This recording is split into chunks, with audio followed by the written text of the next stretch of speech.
Hello ఏమండి అమ్మ ఒక నిమిషం ఆపండి. నాకు అసలు శ్రీను గారు అమ్మ అని ఎందుకు పిలుస్తారండి? కానీ మీరు కూడా అసలు శ్రీను గారు నాకు అమ్మ అని ఎందుకు భార్యను పిలుస్తారు? లేకపోతే ఎవరన్నా ఏమండి అని అంత ప్రేమగా పిలవాలి. నేను ఏమండి అని పిలవనండి, నేను రాజా అని పిలుస్తానండి. మీరు కూడా ఇక్కడ నేను ఏమండి మీకు ఇక్కడ నేను వాయిస్ పెడతాను. ఇక్కడ దీంట్లో కూడా ఈ ఆడియోలోని మీరు ఫోన్ లిఫ్ట్ చేయగానే ఏమండి అని పిలుస్తున్నారు. అంటే ఏ రిలేషన్ ఉండబట్టి అనేది ఖచ్చితంగా డౌట్ వస్తుంది కదా. ఆయన కూడా మిమ్మల్ని అమ్మ అంటున్నారు, దాన్ని మీరు డిఫైన్ చేసుకుంటున్నారు. అసలు అతను అమ్మ అని ఎందుకు పిలుస్తారండి? అమ్మకి అమ్మ అని పిలుస్తారు, నాకెందుకండి అమ్మ అని పిలుస్తారు? నాకు రాజు అని పిలుస్తారు. అవన్నీ ఆడియో ఫేక్. నేను ఒకటే ఆడియో ఫేక్. ఎందుకంటే నేను రాజా అని పిలుస్తాను, నేను ఏమండి అని పిలవను. అతను నాకు అమ్మ అని పిలవరు. మరి ఆడియో ఎక్కడి నుంచి వచ్చింది, ఎవరు చేశారు? అది ఆవిడ తెచ్చిన ఆడియో. ఇది మిమిక్రీ చేశారో ఫ్యాబ్రికేట్ చేశారో తెలియదు. మరి ఆడియో వస్తే ఆ రోజే రావాలి కదా, 21 రోజు ముందు రావాలి కదా. 21 రోజుల తర్వాత ఎందుకు వచ్చింది? మరి ఎలా బయటకు వచ్చింది? అంటే ఆ రోజు అసలు మీరు అంటే అన్ని రోజులు టైం పట్టింది ఆవిడకి. మీరు సీన్ గారితో ఫోనే మాట్లాడలేదు? ఫోన్ మాట్లాడితే నా ఫోన్ నుంచి మాట్లాడతాను, ఎవరి ఫోన్ నుంచి నేను ఎందుకు మాట్లాడతాను? I have 2 mobiles. నేను నా మొబైల్ నుంచి మాట్లాడతాను, ఎవరి ఫోన్ నుంచో మాట్లాడాల్సిన అవసరం నాకేంటి? అది నేను అన్కాన్షియస్ స్టేజ్ లో ఉన్నాను. ఆడియోని తెర మీదగా తీసుకొచ్చి ఆమె నీచపు బుద్ధి చూపించింది. అంటే ఆమె ఒక సింపతి క్రియేట్ చేసుకుంది. శ్రీను గారిని నెగిటివ్ గా చూపిస్తే ఈ మీద సింపతి గెయిన్ అవుతుంది, ఇది కోర్టులో ఒక ప్లస్ అవుతుందేమో అని చీప్ ట్రిక్ ప్లే చేసింది.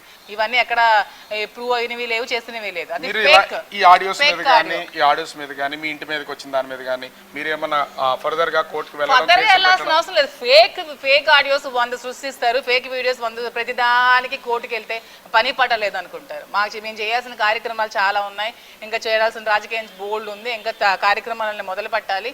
ఆ శ్రీన్ గారు కూడా ఇంకా రేపొద్దు నుంచి కార్యక్రమాలను స్టార్ట్ చేసుకోవాలి. కాబట్టి అవన్నీ ఆలోచించుకునే ఈ ఆడియో ఫేకా, ఇది ఒరిజినల్, ఎవరు చేశారని ఆలోచించుకునే టైం లేదు. ఆ ఆడియో అయితే fake. That's not our voice, నా వాయిస్ కాదు, శ్రీన్ గారి వాయిస్ కాదు. నేనేమో ఏమండి అంటాం, నేను అసలు ఏమండి అనే వర్డే ఎప్పుడు యూజ్ చేయను. నేను రాజా అని పిలుస్తాను. అతను స్టేట్ కి రాజు, కింగ్ కాబట్టి నేను రాజా అని పిలుస్తాను. నా పేరు రాజలక్ష్మి, నా ఇది నేమ్ కాబట్టి రాజు అని పిలుస్తాను, అంతే. ఇంత మాట్లాడుతున్నారు, ప్రతి మాటలోనూ దువ్వాడ సీను తనకి బాగాలేదు, లేకపోతే తను సింగిల్గా ఉంటున్నాడు, తను లేకపోతే ఒంటరిగా ఉంటున్నాడు, తను వదిలేశారు, నేను ప్రొటెక్ట్ చేస్తున్నాను. మీకు ఒక ఫ్యామిలీ ఉంది కదా, మీ హస్బెండ్ ఉన్నారు. నా ఫ్యామిలీని వదిలేయలేదు, నా పిల్లల బాధ్యతలు వదిలేయలేదు, నా కుటుంబ బాధ్యతని వదిలేయలేదు. నేను అన్ని మానిటర్ చేసుకుని అన్ని మేనేజ్ చేసుకుని వస్తున్నాను. నా పిల్లలు చక్కగా చదువుకుంటున్నారు. మొన్నే నా కూతురు నేషనల్స్ చెన్నై తీసుకెళ్లాను, నేషనల్స్ లో గోల్డ్ మెడల్ వచ్చింది. గోల్డ్ మెడల్ తీసుకుని చెన్నై నుంచి మేము వచ్చాము. నా బాధ్యతలు నేను ఏది వదిలిపెట్టాను. మా హస్బెండ్ కూడా మాకు డిస్టర్బెన్సెస్ ఉన్నాయి, తను ఫారెన్ లో ఉన్నారు, తను వచ్చాక మిగతా మాట్లాడుకుంటాం. నేను నా కుటుంబ బాధ్యతలను వదిలేదు. మీ హస్బెండ్ కి డిస్టర్బెన్సెస్ ఉన్నాయని చెప్తున్నారు. ఆయన ఏమో మిమ్మల్ని అమ్మ అని పిలుస్తున్నాడు, మా అమ్మ కంటే ఎక్కువ బాగా. అవునండి, అదే చెప్తున్నాను, నా మెంటాలిటీ అదే. నేను ప్రతి ఒక్కరిని కూడా నేను ఇప్పుడు వదిలేదు కదండి. తను వచ్చాక మాట్లాడుకుని డెసిషన్ తీసుకుంటా అంటున్నాను కదా. ఇప్పుడు మేము వచ్చాక మాట్లాడి డెసిషన్ తీసుకుంటాం. మరి ఇప్పటికే ఆల్రెడీ లివింగ్ లో ఉన్నాను శ్రీనివాస్ గారు చెప్పాను కదా. మరి దాన్ని అతను ఎలా యాక్సెప్ట్ చేస్తాడు మీ బాస్ గారు? అది వచ్చాక మాట్లాడాలని చెప్తున్నాను కదా. అప్పుడు డిస్టర్బెన్సెస్ ఉన్నాయి, అప్పుడు తను మిస్అండర్స్టాండ్ చేసుకుని కొద్ది రోజులు దూరం పెట్టారు. నాకు అవి మాకు డిస్టర్బెన్స్ ఉండకూడదనే, నా మీద మచ్చపడినా, నా మీద కౌంటర్స్ వస్తున్నా, నా మీద ట్రోల్స్ వస్తున్నా, నేను ఓపెన్ గా అవును మేము కలిసి ఉన్నామని చెప్పాల్సి వచ్చింది క్లియర్ గా ముందే. సో ఇప్పుడు ఒకవేళ ఫారెన్ లో ఉన్నటువంటి మీ హస్బెండ్ వచ్చారా అనుకో, ఏం మాట్లాడతారు అసలు ఆయనతో? అంటే ఇప్పటికే కూడా మీతో చెప్తున్నాను, నేనైతే వదిలే ప్రసక్తి లేదు, మేము కలిసి ఉంటామని. మీరేమో మేము లివింగ్ టుగెదర్ లో ఉన్నామని చెప్తున్నారు. ఎక్కడ సెట్ అవుతుంది మీ మధ్యన? ఇప్పుడు ఒక కొత్త ట్రయాంగిల్ ఉంది. ఇప్పటికే దువ్వాడ సీను, దువ్వాడ వాణి, మాదిరి ఒక ట్రయాంగిల్ నడుస్తుంది. ఇప్పుడు బోసు, దువ్వాడ సీను, మాదిరి ఇంకో ట్రయాంగిల్. అలా ఎప్పుడు ఏవి నడవండి. అంత ఇల్లిటరేట్స్, చదువుకులేని మూర్ఖులు ఎవరు ఇక్కడ లేరు. Well educated. మా హస్బెండ్ కూడా ఒక ఎంటెక్ మెకానికల్ గీతం యూనివర్సిటీలో చదువుకున్నాడు.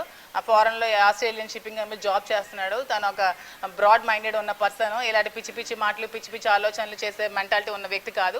మేము అంతా కూర్చొని ముగ్గురు మాట్లాడుకుంటాం, అంతా డెసిషన్కి వస్తాం. సో ఇప్పుడు ఈ ట్రావెల్ జరుగుతుంది కదా, ఇప్పుడు టోటల్గా ఈ ప్రాపర్టీకి సంబంధించి మాట్లాడదాం. అంటే దువ్వాడ వాణి కానీ, వాళ్ళ కూతుర్లు కానీ, వాళ్ళ బంధువుల పేరెంట్స్ కానీ ఈ ఇంటి గురించే టార్గెట్ చేసి ఇప్పటివరకు ఇదంతా చేస్తారని భావిస్తున్నారు మీరు ఫైనల్ గా? Of course. ఈ ఇల్లు 2 సంవత్సరాల ముందు నుంచి లేని ఇప్పుడు వచ్చారంటే ఇంటి కోసం టార్గెట్ చేస్తే వచ్చారు. ఈ ఇంటిని కబ్జా చేద్దామని వచ్చారు. అంటే ఈ ఇంటిని రాసిస్తే ఇంకా దువ్వాడ సీన్ వాళ్ళకి అవసరం లేదా? మరి అంతే కదా, అందుకే వెళ్ళిపోయారుగా. మీరు రాజకీయాల్లో ఉన్నారు, వైసీపీలో ఉన్నారు, మీ పార్టీకి సంబంధించి కూడా చాలా మంది, అందులో దోళార్ సీనో కావచ్చు, ఇతర పొలిటీషియన్స్ చాలా మంది ఉన్నారు, వాళ్ళ పేర్లు ఇక్కడ ప్రస్తావించడం. ఇంత వాళ్ళందరూ అంటే వేరే వేరే సంబంధాలు పెట్టుకుంటున్నారు, అమ్మాయిలతో సంబంధాలు పెట్టుకుంటున్నారు, తిరుగుతున్నారు అనేది మిమ్మల్ని కూడా అదే విధమైనటువంటి ప్రొజెక్షన్ చేస్తున్నారు కదా, అది మీకేమనిపించట్లేదా? నాకెంత ప్రొజెక్ట్ చేసిన వాళ్ళు ప్రొజెక్ట్ చేస్తారు, సపోర్ట్ చేస్తున్న వాళ్ళు సపోర్ట్ చేస్తారు. ఆలోచన విధానం బట్టి ఉంటుంది. మీ ఆలోచన ఒకలా ఉంటుంది, నా ఆలోచన ఒకలా ఉంటుంది. మీకు రైట్ అనిపించవచ్చు, నాకు తప్పు అనిపించవచ్చు. నేను చేసింది కరెక్ట్ గా అనుకున్నప్పుడు ఎవరు ఏమనుకుంటారని పట్టించుకోవాల్సిన అవసరం నాకు లేదు. రోజు నుంచి కూడా మీ మీద క్యారెక్టర్ అసోసియేషన్ జరుగుతుందని చెప్పేసి మీరే చాలా సార్లు మాట్లాడినారు. దీని మీద ఏమన్నా అసోసియేషన్ జరుగుతుందంటే ఆమె జరిపింది, ఎవరు జరపలేదు. చాలా మంది సపోర్ట్ చేసుకుంటూనే వచ్చారు. ఈమె జరుపుతుంది క్యారెక్టర్ అసోసియేషన్. సింపుల్ గా చేసి వచ్చు కదా అని చేస్తుంది డిఫేమేషన్. ఇంకెవరు నన్ను అలా చేయలేదే, ఎవరు బయటకు వచ్చి చెప్పలేదే. అవును మా లైఫ్ ఇస్తుందని ఎవరైనా వచ్చి చెప్పారా? ఏ మహిళ నా దగ్గర డాన్స్ నేర్చుకున్నాడు, అవును మాకు ఇబ్బంది పెట్టింది మాధురి అని ఎవరైనా వచ్చి మీ మీడియా ముందు కానీ ఎవరికైనా చెప్పారా? ఎవరికే ఇబ్బంది లేదే. అందరూ కూడా చాలా సఫర్ అవుతున్నారు ఈమె మాటలకి. అవి ఆమె దిగజారుడుతనానికి నిదర్శనం ఆమె మాటలు.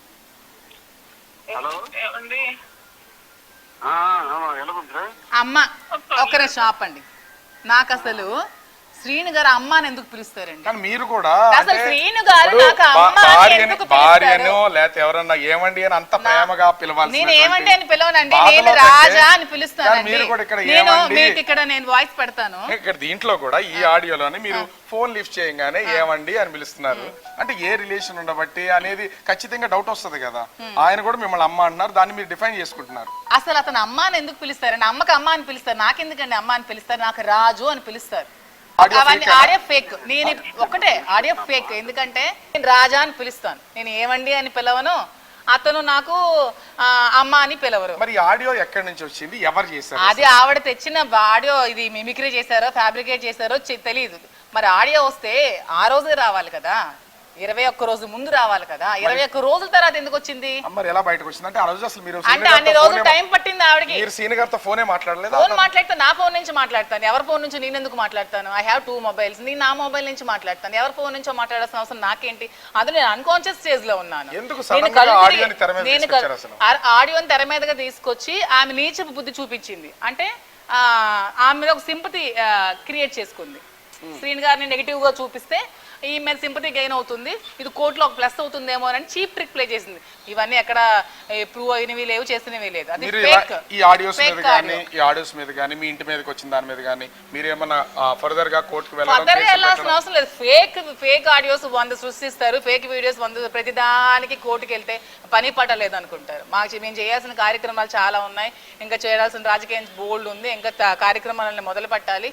ఆ శ్రీన్ గారు కూడా ఇంకా రేపొద్దు నుంచి కార్యక్రమాలను స్టార్ట్ చేసుకోవాలి. కాబట్టి అవన్నీ ఆలోచించుకునే ఈ ఆడియో ఫేకా, ఇది ఒరిజినల్, ఎవరు చేశారని ఆలోచించుకునే టైం లేదు. ఆ ఆడియో అయితే fake, that's not our voice. నా వాయిస్ కాదు, శ్రీన్ గారి వాయిస్ కాదు. నేనేమో ఏమండి అంటాం, నేను అసలు ఏమండి అనే ఓడే ఎప్పుడు యూజ్ చేయను. నేను రాజా అని పిలుస్తాను. రాజా రాజు ఏంటి అసలు?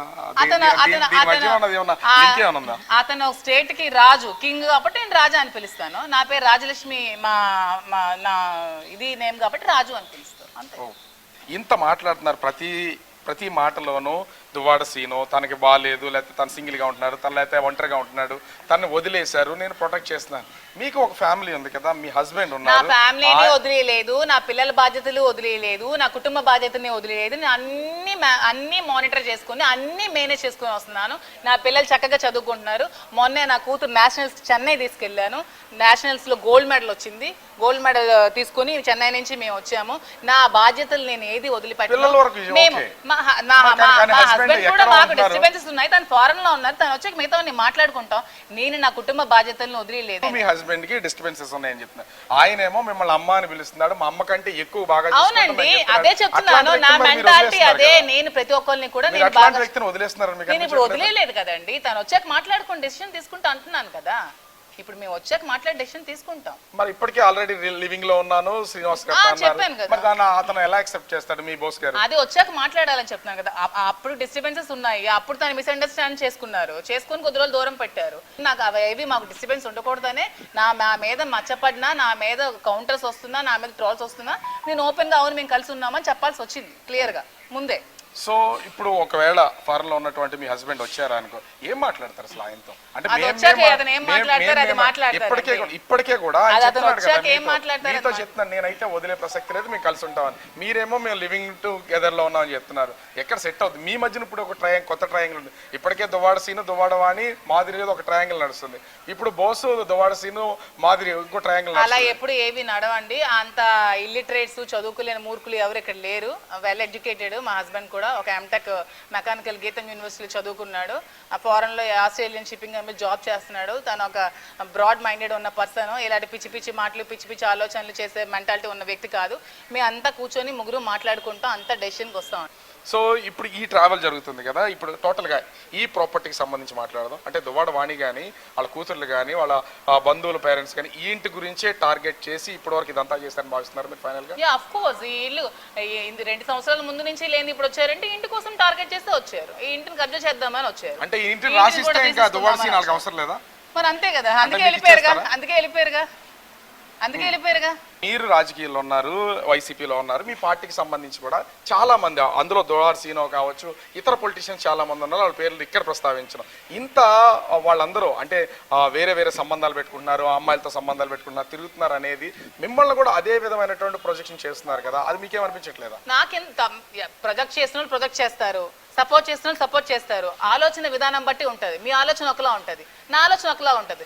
మీకు రైట్ అనిపించవచ్చు, నాకు తప్పు అనిపించవచ్చు. నేను చేసింది కరెక్ట్ గా అనుకున్నప్పుడు ఎవరు ఏమనుకుంటారని పట్టించుకోవాల్సిన అవసరం నాకు లేదు. రోజు నుంచి కూడా మీ మీద క్యారెక్టర్ అసోసియేషన్ జరుగుతుందని చెప్పేసి మీరే చాలా సార్లు మాట్లాడినారు. దీని మీద ఏమన్నా దువ్వాడ వాణి జరుగుతుందంటే ఆమె జరిపింది, ఎవరు జరపలేదు. చాలా మంది సపోర్ట్ చేసుకుంటూనే వచ్చారు. ఈమె జరుపుతుంది. క్యారెక్టర్ అసోసియేషన్ సింపుల్ గా చేసి వచ్చు కదా అని చేస్తుంది డిఫేమేషన్. ఇంకెవరు నన్ను అలా చేయలేదే, ఎవరు బయటకు వచ్చి చెప్పలేదే. అవును మా లైఫ్ తీసిందని ఎవరైనా వచ్చి చెప్పారా? ఏ మహిళ నా దగ్గర డాన్స్ నేర్చుకున్నాడు, అవును మాకు ఇబ్బంది పెట్టింది మాదిరి అని ఎవరైనా వచ్చి మీ మీడియా ముందు కానీ ఎవరికైనా చెప్పారా? ఎవరికి ఏ ఇబ్బంది లేదే. అందరూ కూడా చాలా సఫర్ అవుతున్నారు ఈమె మాటలకి. అవి ఆమె దిగజారుడుతనానికి నిదర్శనం ఆమె మాటలు.